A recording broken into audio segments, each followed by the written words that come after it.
काशिमा रेको।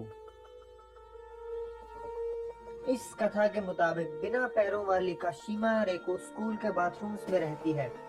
अगर आप उसे देख लेते हैं तो वो आपसे एक सवाल पूछेगी, जिसका जवाब गलत होने पर वो आपको दो हिस्सों में काट डालेगी। और अगर सही जवाब दे भी दिया तो 1 महीने बाद आपसे फिर मिलने आएगी वो। The slit mouth women. Slit mouth women या कुची साके ओना एक बहुत ही मशहूर कहानी है। एक औरत के बारे में है जिसका मुंह एक कान से लेकर दूसरे कान तक कटा हुआ था। अगर ये आपको मिलती है तो आपसे एक सवाल पूछेगी कि क्या मैं सुंदर हूँ, और अगर आपने कहा हाँ तो ये अपना मास्क हटाएगी और अपना मुंह दिखाएगी जो कि कटा हुआ था। फिर आपसे पूछेगी क्या मैं सुंदर हूँ, अगर आपने हाँ कहा तो ये एक कैंची से आपका मुंह भी अपने जैसा कर देगी, और अगर आपने हाँ के बाद ना कहा तो ये आपको मार डालेगी। तो इससे बचने का कोई रास्ता नहीं है।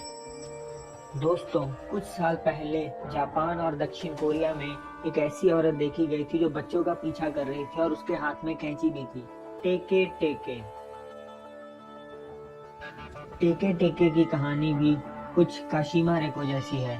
इस लड़की के भी पैर नहीं होते और ये आपसे कोई सवाल नहीं पूछती। अगर आपने इसे देख लिया और आप भागे तो ये आपके पीछे भागेगी और टेके टेके की आवाज करेगी। इसे बाटा बाटा भी कहते हैं, लेकिन आप इससे बच नहीं सकती क्योंकि ये बहुत तेज भागती है। और कहा जाता है कि अपना शिकार ये हमेशा रात को ढूंढती है और सुनसान जगह पे ढूंढती है, खास करके रेलवे स्टेशन के पास या सबवे के पास। कूने कूने। कूने कूने जापान की बहुत ही मशहूर दंत कथा है। यह कथा एक रहस्यमय भूतिया छाया की है जो जापान के ग्रामीण इलाकों में देखा जाता है। वहाँ लोग इसे कूने कूने कहते हैं, जिसका मतलब भद्दा, लहराता या अपना आकार बदलने वाला होता है। कहा जाता है कि इसे कभी भी सीधे नहीं देखना चाहिए, नहीं तो ये आपको पागल कर देगा। दी रेड रूम कर्स।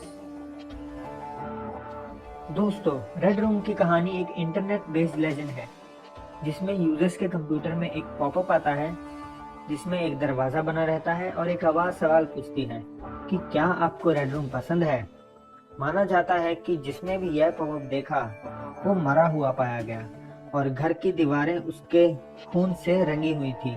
Cow head. काउ हेड या गोजू। दोस्तों, इसे सबसे ज्यादा डरावनी कहानी माना जाता है जापान की, और कहा जाता है कि जो कोई भी इसे सुनता है वो कुछ दिन डरता है और उसके बाद उसकी मौत हो जाती है। इस कहानी के कोई भी अवशेष नहीं मिले हैं अभी तक, बस थोड़े से अलग अलग पार्ट में डिवाइड हो रखे हैं पूरे जापान में, पर कोई भी एग्जैक्ट इसका वो स्टोरी नहीं पता है किसी को।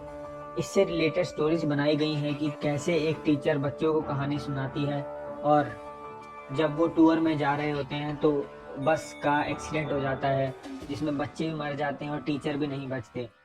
तो ये कहानी इतनी डरावनी है कि कोई भी इसे बताने के लिए आज तक जिंदा नहीं रहा।